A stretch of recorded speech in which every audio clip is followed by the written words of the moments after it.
Bismillah, assalamualaikum warahmatullahi wabarakatuh. Alhamdulillah, wassalatu wassalamu ala rasulillah wa ala alihi wa sahbihi wa man tabi'a hudah. Asyhadu an la ilaha illallah wa asyhadu anna muhammadan abduhu wa rasuluh la nabiyya ba'dah. At-tullab wa talibat yarhamukumullah, fi hadhihi al-halaqah at-tayyibah nataqabal fi darsin jadid min dars dirasat islamiyah. Pada kesempatan ini kita akan membahas tema baru, yaitu kaifa an akuna musliman fi ahli wa baiti. Pada tema-tema sebelumnya sudah kita bahas terkait dengan bagaimana saya harus menjadi seorang muslim dalam akhlaknya, dalam ibadahnya, dan dalam akidahnya. Sekarang adalah tema bagaimana saya menjadi seorang muslim dalam keluarga dan rumah tangga kita. Baik, yang harus kita fahami terlebih dahulu adalah bahwa apa yang kita bahas sebelumnya, yaitu an akuna musliman fi aqidati, an akuna musliman fi ibadati, an akuna musliman fi akhlaqi. Saya harus menjadi seorang muslim dalam ibadah saya, dalam akidah saya, dan dalam akhlak saya. Ini adalah pola pembinaan yang sifatnya fardiyah atau individual. Sehingga bisa kita pahami bahwa harus diciptakan terlebih dahulu individu muslim yang akidahnya benar, ibadahnya benar, akhlaknya juga benar. Sehingga ketika sudah tercipta individu muslim yang dengan kapasitas seperti ini dan dengan kualitas seperti ini, maka dia akan siap untuk membentuk satu miniatur terkecil dari masyarakat Islam. Miniatur terkecil dari masyarakat Islam adalah al-bait atau rumah tangga. Dan inilah yang selanjutnya nanti menjadi tanggung jawab semuanya untuk membawa risalatul Islam, risalah Islam dalam rumah tangga. Baik, kita akan mulai ya. Maka ketika sudah terbentuk ya al-fardu al-muslim, individu muslim, maka selanjutnya tanggung jawab selanjutnya adalah membangun keluarga muslim. Allah Subhanahu wa taala berfirman di dalam Al-Qur'an surat Asy-Syu'ara ayat 213, wa anzir 'ashirataka al-aqrabin wakhfid janahaka liman ittaba'aka minal mu'minin. Perhatikan di sini, wa anzir 'ashirataka al-aqrabin. Nah, berilah peringatan kepada keluargamu yang terdekat, kerabat-kerabatmu ya. Ini artinya memberi peringatan adalah menegakkan kebaikan, menegakkan kebenaran, mengenalkan kebenaran, mensyiarkan ajaran-ajaran Islam kepada orang-orang yang terdekat dari kita, yaitu kerabat-kerabat kita, keluarga kita. Nah, ini sebagai isyarat bahwa kita dianjurkan, disarankan, bahkan diperintahkan oleh Allah Subhanahu wa taala untuk membangun sebuah keluarga. Sehingga nilai-nilai kebenaran, nilai kebaikan bisa kita tularkan di dalam keluarga, bisa kita ajarkan di dalam keluarga. Kemudian ayat yang lain surat At-Tahrim ya, ayat 6. Allah Subhanahu wa taala berfirman, "Qu anfusakum wa ahlikum nar." Jagalah diri kalian dan keluarga kalian.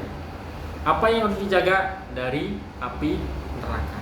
Nah, ini juga isyarat perintah dari Allah Subhanahu wa taala bahwa kewajiban kita adalah menjaga keluarga kita ya, seluruh anggotanya dari api neraka. Maksudnya berarti kita harus mengenalkan kebaikan, kebenaran kepada mereka sehingga mereka tahu, faham, dan mengamalkan kebenaran tersebut dan tidak terjebak kepada kejelekan atau keburukan yang mengakibatkan mereka masukkan di dalam neraka. Fahakannya. Baik, kita akan masuk pada sesi berikutnya, tema berikutnya, bahwa sebelum membentuk sebuah keluarga harus dibangun terlebih dahulu sebuah mindset atau pola pikir ya. Pola pikir mengapa atau tanggung jawab mengapa saya berkeluarga. Nah, ini pertanyaan yang sangat penting ya. Maka pola pikir atau mindset pertama adalah bahwa seseorang ketika akan menikah, membangun sebuah keluarga, punya tanggung jawab terkait dengan pernikahan tersebut. Nah, mas'uliyatuz zawaj, ya. Yang pertama yang harus dibangun mindset tentang pernikahan ini adalah bahwa pertama, anna zawaji lillahi subhanahu wa ta'ala. Pernikahan yang akan saya jalankan ini adalah semata-mata karena Allah subhanahu wa ta'ala. Bagaimana menerjemahkan bahwa menikah ini karena Allah? Maka kita harus memahami sesungguhnya Allah subhanahu wa ta'ala menyuruh kita, memerintahkan kita untuk membangun keturunan-keturunan yang soleh dan solehah, sehingga menjadi jembatan antara generasi satu kepada generasi yang lainnya, dan kesolehan tersebut, kebaikan tersebut itu tersambung, tidak terputus, tidak ada lost history, sejarah yang terputus, ya. Firman Allah subhanahu wa ta'ala di dalam surat Ali Imran, ya, ayat 34, Innallaha astafa Adama wa Nuha wa ala Ibrahim wa ala Imrana 'alal 'alamin. Lanjutnya apa? Perhatikan di sini. Dzurriyyatan ba'dhuha min ba'd. Dzurriyyatan ba'dhuha min ba'd. Kita menikah punya keturunan zurriyah. Tapi yang diharapkan bukan hanya zurriyah kita yang salihah, tapi dzurriyyatan ba'dhuha min ba'd. Setelahnya dan setelahnya dan setelah dan seterusnya. Semua yang terbentuk keluarga dan keturunan-keturunan yang soleh dan solihah. Ini kewajiban. Ini terjemahan dari bahwa menikah kita karena Allah, lillahi ta'ala, menyambut seruan Allah subhanahu wa ta'ala untuk, ya, membangun keluarga dan keturunan yang soleh dan solihah.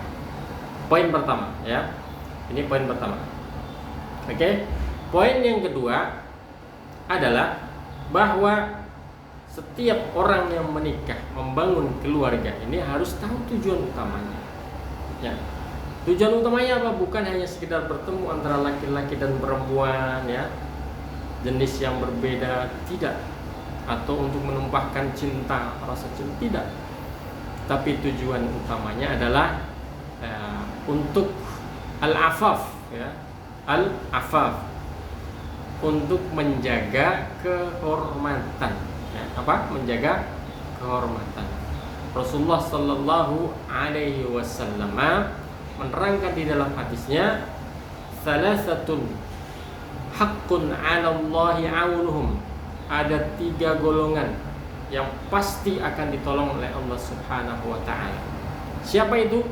Yang pertama adalah al-mujahidu fi sabilillah, mujahid yang berperang di jalan Allah subhanahu wa ta'ala. Kemudian yang kedua siapa itu? Al-mukatibul ladzi yuridul ada, seorang mukatib, tuan yang berniat untuk membebaskan budaknya. Kemudian yang ketiga siapa? Yang ketiga adalah an-nakihul ladzi yuridul afaf, orang yang menikah, berkeluarga, berumah tangga, yang tujuan utamanya adalah untuk menjaga kehormatan. Jadi tujuan utama pernikahan, berkeluarga ini adalah menjaga kehormatan. Kehormatan yang dijaga itu apa? Matanya, telinganya, pendengarannya, kemudian juga kemaluannya, ya, yuridul afaf. Jadi ketika menikah tujuannya adalah menjaga kehormatan, kemuliaan diri seorang muslim atau muslimah. Nah, oke, ini harus difahami. Kemudian yang ketiga, mindset yang ketiga yang harus dibangun adalah apa? Yang ketiga, bahwa ketika ingin menikah harus punya prinsip memilih pasangan yang terbaik. Pasangan yang terbaik. Karena kembali kepada cita-cita awal bahwa Allah subhanahu wa ta'ala merintahkan kita untuk membangun keluarga yang soleh dan solehah, keturunan yang soleh dan solehah, dan berkelanjutan, ya, tidak terputus. Dzurriyyatan ba'dhuha min ba'd. Keluarga yang soleh dan solehah ini hanya bisa diciptakan, diwujudkan ketika kedua pasangan calonnya adalah yang soleh dan soleha, artinya memilih yang terbaik. Ya, yang terbaik menurut siapa? Yang terbaik menurut Allah Subhanahu wa Ta'ala dalam berbagai macam sisi. Kalau bisa sempurna, kalau tidak mendekati kesempurnaan. Maka oleh karena itu Rasulullah Sallallahu Alaihi Wasallam mensyaratkan di dalam hadisnya, takhayyaru linutafikum, pilihlah calon benih kalian, ya, calon benih kalian, benih yang nanti akan menjadi keturunan di masa yang akan datang, yang menegakkan agama, meninggikan syiar agama, dan memberikan penghormatan kepada keluarga. Baik, ini yang ketiga. Yang keempat adalah prinsip yang keempat yang harus dipahami, mindset dalam keluarga adalah apa? Prinsip yang keempat, bahwa seseorang itu ketika memilih pasangannya harus memprioritaskan yang agamanya bagus, ya, yang agamanya bagus, yang berkualitas itu adalah yang bagus dan baik agamanya. Nah, maka dari itu Rasulullah SAW mengingatkan, bahkan memberikan peringatan keras, ya, agar kita tidak tertipu dengan kecantikan, kita tidak tertipu dengan bagus dan parasnya yang indah, ya, bukan, ya. Juga tidak tertipu dengan harta. Nah, maka Rasulullah SAW mengatakan, la tuzawwijun nisaa li husnihinna, janganlah kalian sekali-kali menikahi wanita karena kecantikannya, wala tuzawwijuhunna li amwalihinna, jangan menikahi wanita karena hartanya. Kenapa? Maka Rasulullah menyebutkan alasannya, la tuzawwijun nisaa li husnihinna fa'asa husnuhunna ayurdihinna, barangkali kecantikannya itu justru akan membuat, ya, Anda menjadi lebih jelek lagi, ya, keadaannya, lebih buruk lagi keadaannya, situasinya. Ini menjadi musibah jadinya, ya. Betapa banyak wanita-wanita yang terlihat cantik dalam paras wajahnya, tapi ternyata hatinya tidak cantik, ya. Jiwanya tidak cantik, tidak indah, ya. Itu hanya di wajah saja. Kata-katanya yang keluar juga tidak indah, bukan kata-kata yang indah. Begitu juga kalau menikahi wanita karena amwaluhunna li amwalihinna, karena hartanya. Karena bisa jadi amwaluhunna antudghihinna, fa'asa amwaluhunna antudghihinna. Barangkali hartanya itu justru membuat dia berbuat aniaya, berbuat zalim. Kepada siapa? Kepada semuanya. Kepada suami, ya, kepada anak-anak, kepada mertua, kepada tetangga, karena merasa hartanya banyak. Bisa jadi akhirnya akan menghinakan suaminya, menghinakan keluarganya. Nah, ini berbahaya, ya. Ini sangat berbahaya. Maka dari itu ketika menikah, mindsetnya yang harus dibangun adalah prioritasnya adalah agama, bukan yang lain. Dalam hadis lain kita sering mendengar bahwa tungkahul mar'atu li arba', wanita itu dinikahi oleh atas dasar 4 hal. Yang pertama li maliha, kedua li jamaliha, ketiga li nasabiha atau li hasabiha, dan keempat adalah li diniha.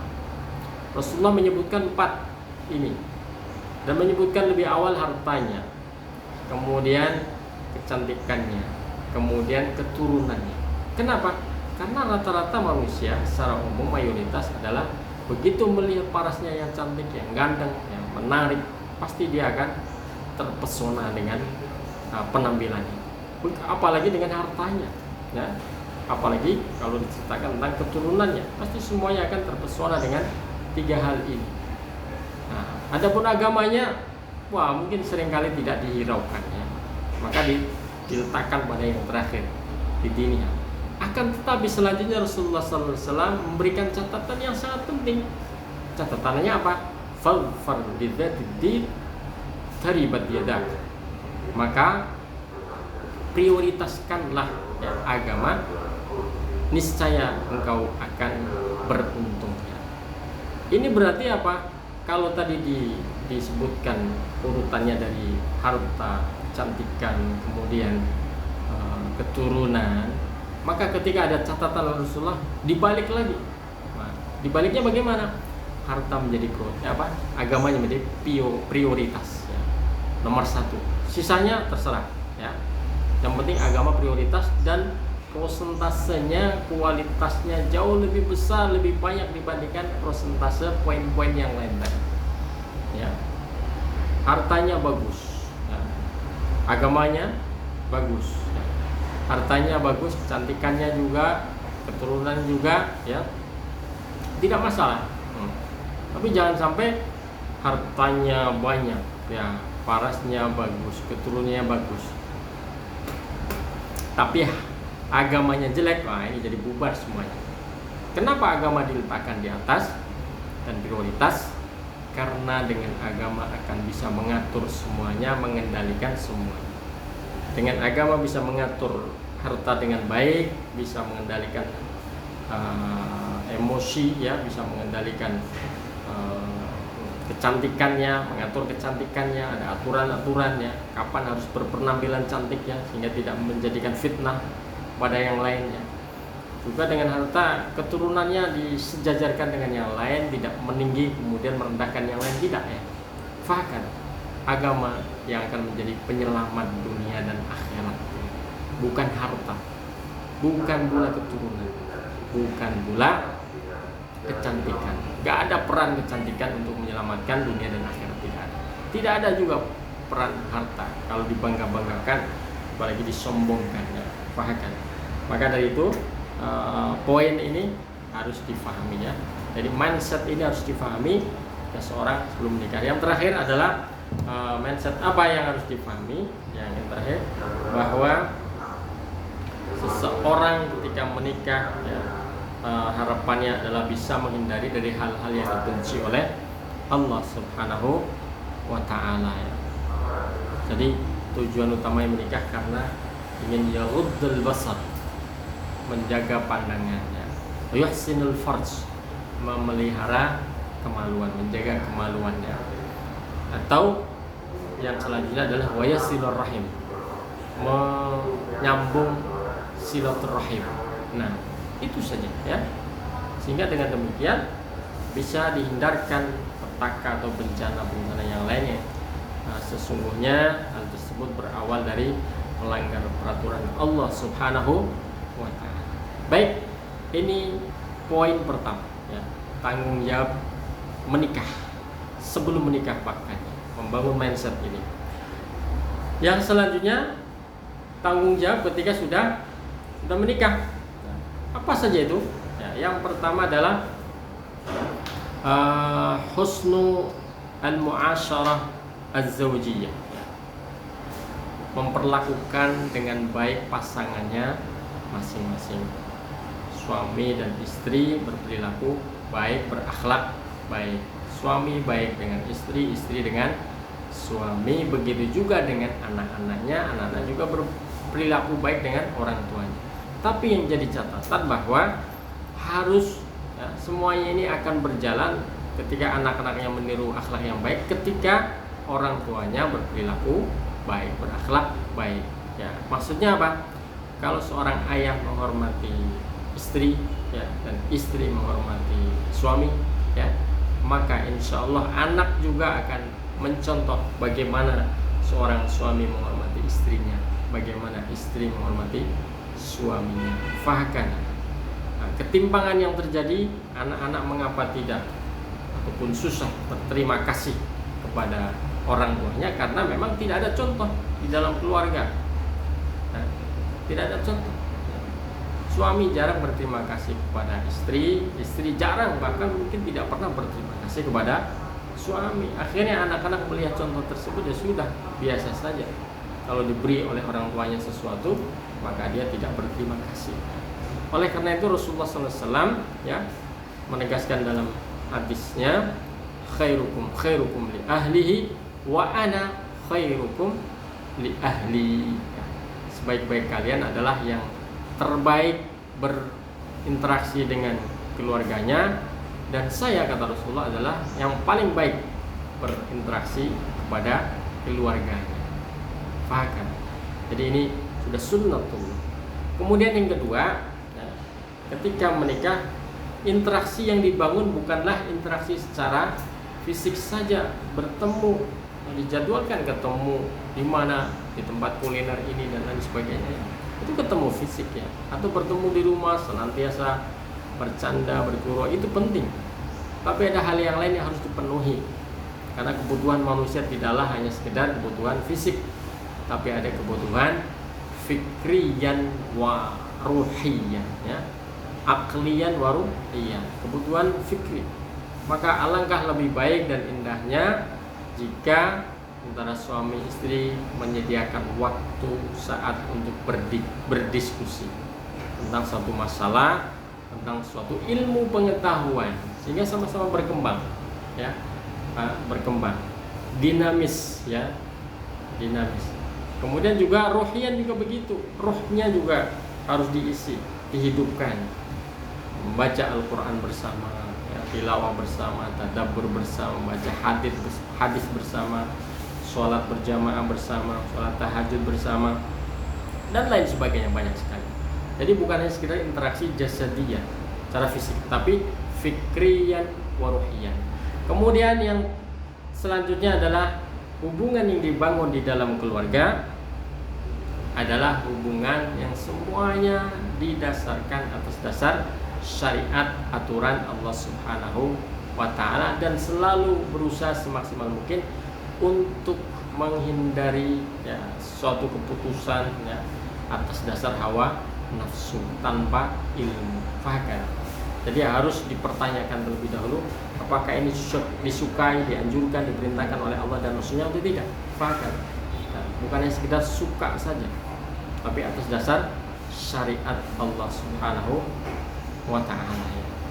Baik, saya kira itu untuk sesi ini. Semoga yang sedikit ini bermanfaat. Wallahu a'lam bishawab. Astagfirullahaladzim. Wassalamualaikum warahmatullahi wabarakatuh.